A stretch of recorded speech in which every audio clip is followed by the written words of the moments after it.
Setelah di video sebelumnya kita bahas hubungan antara prinsipal dan agent, pada video kali ini kita bahas terkait dengan konsinyasi. Jadi konsinyasi ini juga bisa berlaku dalam hubungan prinsipal dan agent. Dalam konsep terkait dengan konsinyasi ada yang namanya konsinyor, yaitu perusahaan atau pabriknya atau distributor besarnya, dan ada konsinyi, yaitu dealernya.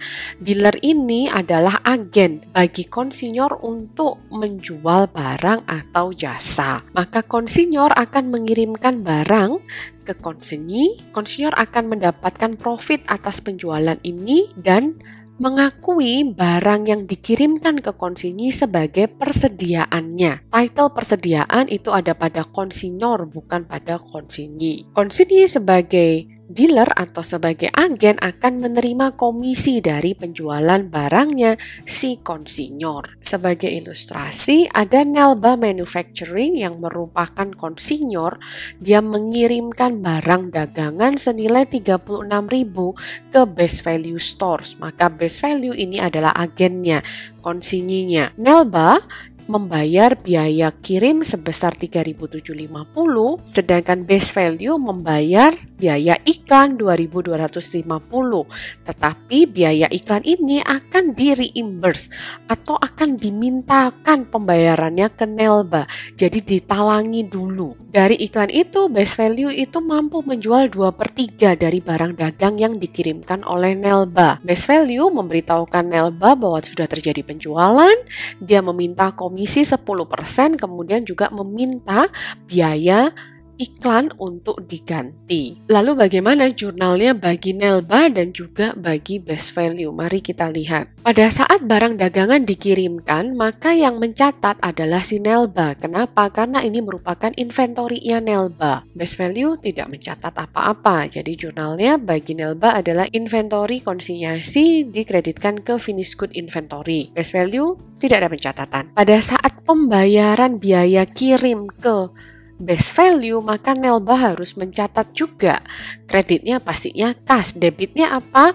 Debitnya bisa dianggap sebagai bagian dari inventory.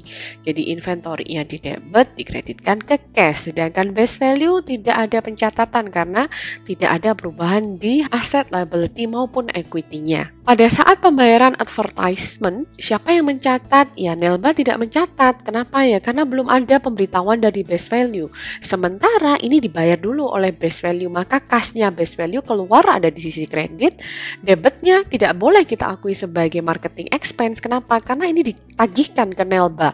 Dengan demikian, maka Best Value mengakui adanya receivable. Jadi debitkan ke receivable, kreditkan ke cash. Nah, pada saat penjualan barang dagangan bagaimana? Pada saat penjualan barang dagangan yang mencatat adalah si Best Value, bukan Nelba, karena yang berhasil menjual adalah Best Value. Dengan demikian, Best Value mendapatkan kas, tetapi tidak boleh diakui sebagai sales revenue karena bukan barangnya Best Value.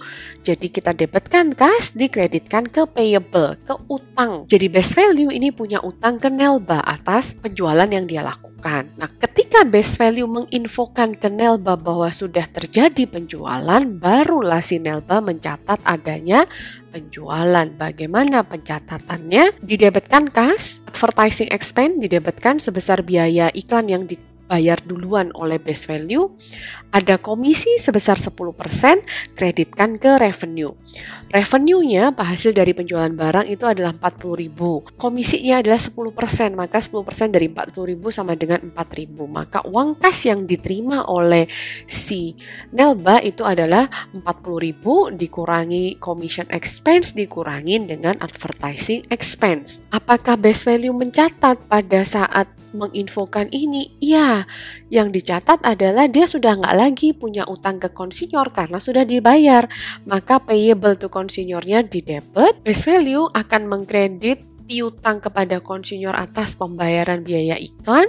Dia akan mengakui adanya pendapatan komisi dan dia akan mengeluarkan uang kas untuk dibayarkan ke Nelba. Karena sudah terjadi penjualan, maka selain Nelba mengakui adanya sales, maka juga dia akan mengakui adanya penyesuaian terhadap inventory. Debitkan ke HPP, kreditkan ke inventory. Berapakah HPP NP-nya karena yang dijual adalah 2/3 ya 2/3 dikalikan dengan cost of inventory. Cost of inventory itu 36.000 adalah biaya inventory-nya, biaya bahannya.